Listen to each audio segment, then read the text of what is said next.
Hello, brothers and sisters in Christ.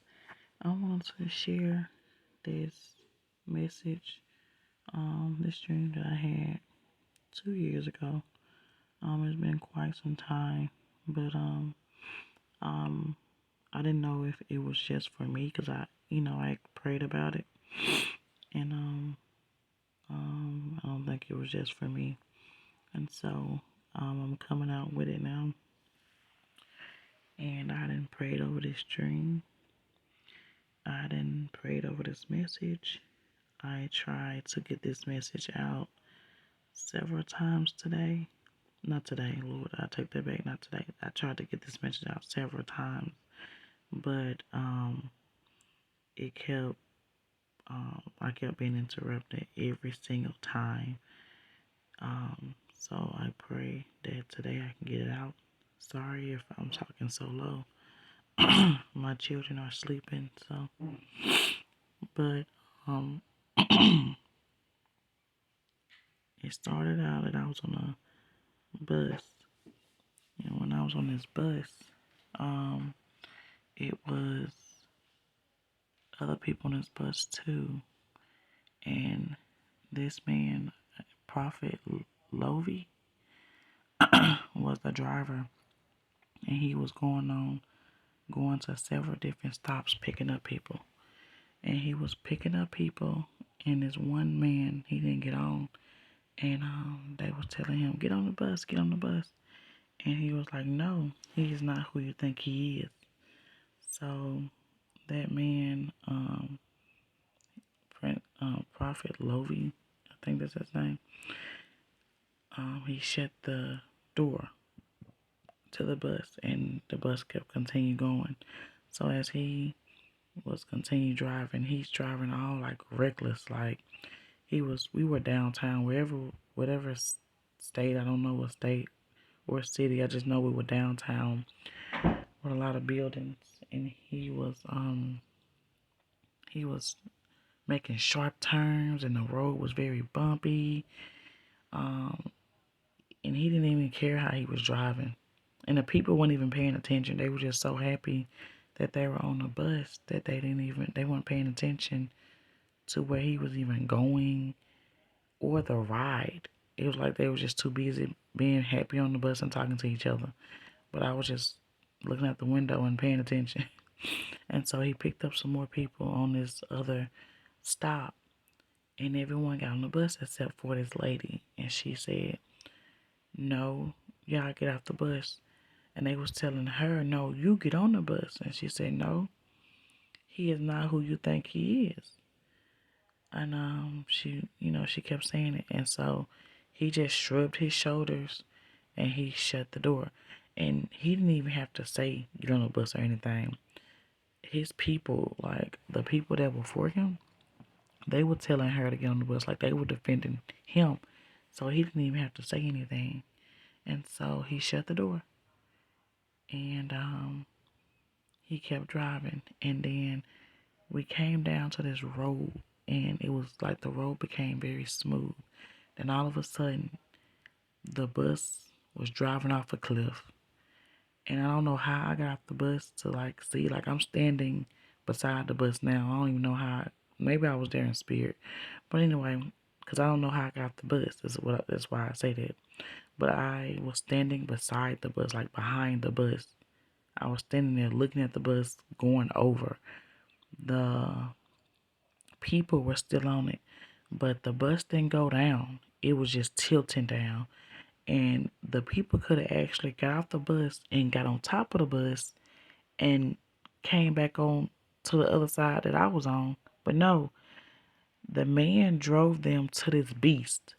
This beast was on this other side of the road. It was like in the middle of the street that the bus was leaning down, like the this cliff. That's what I'm saying. It was like in the middle of this cliff, this beast. And so when the bus tilted over, not completely, it was hanging on to this big long beast. It looked like a robotic kind of beast.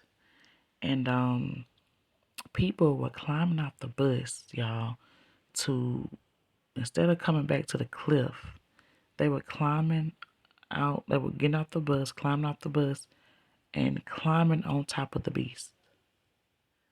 And I'm just watching like, so they're not gonna come over here. Do they see this big huge beast? They didn't even care. They just saw that, hey, it's him, and we're gonna follow him. And so I don't know if anyone listens to him now. I know um, back in 2020, I think, I cannot remember the date. I had heard. I had saw like little videos of him like delivering people, and it's kind of different because if you noticed, and I don't recommend you guys watching, but if you do, just watch and pray before you watch. But he just, when he deliver people, he watches the screen, like he looks up and look at the big screen. Um, I don't know, this that I kind of thought that was weird afterwards, but and so I watched this sermon, and I think it was like Jezebel sermon, and basically you really have to pray over what you hear because people are, they're very cunning with their words, and like I didn't told y'all before, I was deceived before. And so I just pray and ask the Lord for discernment now, like, and I thank God for um, delivering me out of it, like, of being deceived before. Like, people will deceive you. It really takes the Lord to show you, if you're being deceived or not. But his words were very convincing, And so in this sermon, basically, he had you to think about um, like who was behind Jezebel. Don't just pray against Jezebel, pray against who's behind Jezebel. And he was saying Baal was behind Jezebel. So you just don't pray against Jezebel, you pray against Baal. So during that time, I think it was like I said, it was some years ago. I had sent it to some coworkers and my cousins, and my coworker was like, "Well, we never heard of that before. Do you have a second video?" I was like, he's on YouTube." And so I told my cousin and my other friend girl, and they was like, "Well, we really couldn't watch it because it's like a sermon, and they were saying go poppy, like go deep poppy, like that's what they were saying in the sermon." And yeah, it was very weird, but I'm thinking that, well, maybe that's his nickname, and when you look it up, that is his nickname. That's what people call him. But at the same time, as you preaching, it was very weird that they would say "Go Poppy" or whatever. It's very weird. Go deep, Poppy. It was very weird. But I just stopped listening. Like I just like I just stopped listening. I asked the Lord, and the Lord led me away. And so, um, as I do now, pray over who I listen to or watch. The Lord um gave me a dream. Like I don't know if it was months after that I stopped listening to him or whatever. I can't remember, but the Lord gave me a dream long after like I stopped listening to him. And he gave me that dream. And so, like I said, I just thought it was maybe like a personal dream. Maybe, the Lord was just confirming that it's a reason why I led you away. I don't want you to listen to that anymore.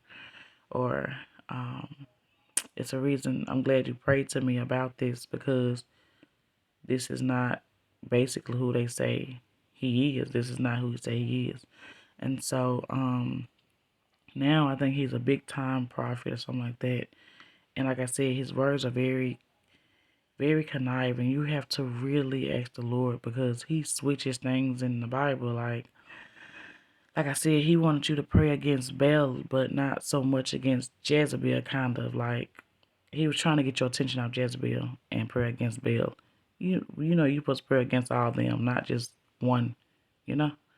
But if you're a new babe in Christ, like you would get, I think you would get swallowed up because you just like, oh, well, this, I haven't heard this. Oh, this is good, and you don't even realize that it's a trap.